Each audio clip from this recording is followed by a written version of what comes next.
Let's discuss with a couple of veteran swing state Democrats, former Pennsylvania Democratic Party Chair Jim Byrne and North Carolina Democratic Party Chair Anderson Clayton. So it's good to have you both here. Anderson, operatives, voters, analysts keep saying that this really reminds them of the 2008 Obama feeling, which happens to be the last time Democrats won North Carolina. Is that what you're feeling there on the ground? Absolutely. I think that we're, especially from young voters right now who maybe didn't get to experience that 2008 Obama era sort of political atmosphere. What we're seeing on the ground, especially from young voters, is the excitement around the Harris-Walz ticket and making sure that we're reaching out to folks across every single community in our state. Joe Biden lost North Carolina in 2020 by 74,000 votes. And so we know that those margins are out there throughout every single county in North Carolina. Jim, Congresswoman Madeleine Dean says Democrats have Pennsylvania in the bag, even without Governor Shapiro on the ticket. Here's what she said at their Philly rally this week. We're winning Pennsylvania. We're going to win it huge. You know what happened? Trump won Pennsylvania by, I think, 40-some thousand votes. Biden won by more than 80,000 votes. We're going to blow that number. We're going to go way above. We're going to win it big, she says. Do you agree? Are Democrats poised to hold on to Pennsylvania? And do you see any impact there from Harris not picking Governor Shapiro as her running mate? I'll start with the last part of your question and then go backwards. No, I do not see the selection of Governor Walz over Governor Shapiro adversely affecting this Commonwealth. And Madam Chair, great work down in your state. You do fantastic work. I don't see that being a problem at all. Josh Shapiro is a rising star in our party and a rising star in the country. He has done phenomenal work. He has raised the boats on this issue in Pennsylvania of electing Vice President Harris and Governor Walz because of who he is here and what he has done here. And now that he is in a national conversation and viewed as a national leader, everybody here is excited for him. It was a win-win for us for him to be considered and now to be out there supporting the ticket. So no, I don't think so. And what our Congresswoman said, we just have to double down and continue to work harder. When our leaders say this is what we're going to do, we are going to get it done. It is true that we were very close in 2016, but we came ahead in 2020 and we won this state. And in 2016, it was the only time since 1988 that Pennsylvania went red. We have studied the film. We know what needed to be done in 16. We fixed it in 20, and we continue to build the infrastructure. Our current Democratic Party it follows the 67 county strategy. We have a great ground game. We had a meeting last night with the state committee and activists and those involved. We're going to do very well here. And Mr. Walz speaks Pennsylvanian. He speaks Rust Belt. He did a bipartisan infrastructure bill. That resonates. The Rust Belt states have needed a Marshall Plan since the Marshall Plan. This is a phenomenal ticket.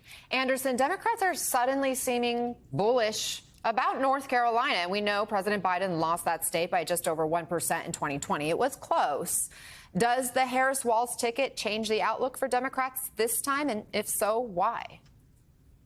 I think that we have the opportunity this year, and we've seen it over the last two election cycles. In 2016 and 2020, the margins in North Carolina got smaller for the presidential race. We saw that slide and made sure that Joe Biden did lose the state by 1%. So the opportunity for us is that the margins keep getting smaller because we also still have an opportunity to work the ground game this year in North Carolina. And we have 168 out of 170 state legislative races this year filled in North Carolina. The opportunity to help reach in every single corner of the state, Democrats to be able to pull out that top of ticket effort too. And so we're really excited about the people that we have running at every level of the ballot this year, and including winning our governor's race with Josh Stein at the top of the ticket.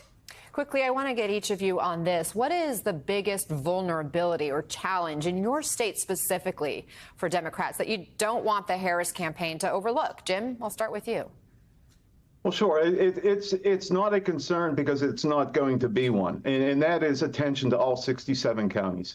We were concerned in 2016 that not enough attention was being given to Western Pennsylvania, where I live. I'm 2-minute walk from Acrisure, where the Steelers play. 70 Erie to Washington County. We fixed that in 20, and I know that this ticket will pay attention to that. The coordinated campaign is working well with the state party, and we will address everything from Harrisburg west. We're strong in the southeast. We're strong up in the northeast, Scranton, where President Biden's from, whose leadership made all of this possible. Governor Casey's up there. We have Congressman Brady in Philly, and so we're strong there, and we're going to be strong in the Midwest, in the middle of the state, and in the West. So my concern would be that, but I see that it's being addressed. So they are alleviating the concerns I had in 2016, like they did in 20, and like they're doing again right now. Anderson, biggest vulnerability, something that the Harris campaign should not overlook? Eastern North Carolina. We cannot make sure, or we cannot leave out the part of our state that so much has been taken from it. And, you know, we have in North Carolina the opportunity this year to help make sure that Congressman Don Davis gets over the line in that congressional district, that we elect one of our youngest state house members, Dante Pittman, out of Wilson County today, who also has just recently been impacted with Debbie coming through North Carolina. And so our thoughts are with everyone in Wilson County, North Carolina, and all of our counties in the eastern part of the state today as they deal with that. But we want to make sure that we're having a campaign presence, and we do right now, and we're seeing the Harris campaign making sure that we're prioritizing the 18 majority minority counties that are rural in North Carolina that we have this year. And to the former chairman's point, you know, North Carolina's got 100 counties, and so we need to make sure that we're operating strategically in every single one of them to pull out those votes. The 74,000 that Joe Biden lost by in 2020 is 42 votes per every precinct in every county in North Carolina. And we're making sure that we're covering that with a ground game, boots on the ground, door knocking opportunities, people that have never had their door knocks before, right? And so making sure that this campaign is touching people throughout all of our state. I'm hearing you both say the ground game and the manpower is crucial to potential victory. Jim Byrne and Anderson Clayton, I appreciate both of you joining us. Thank you.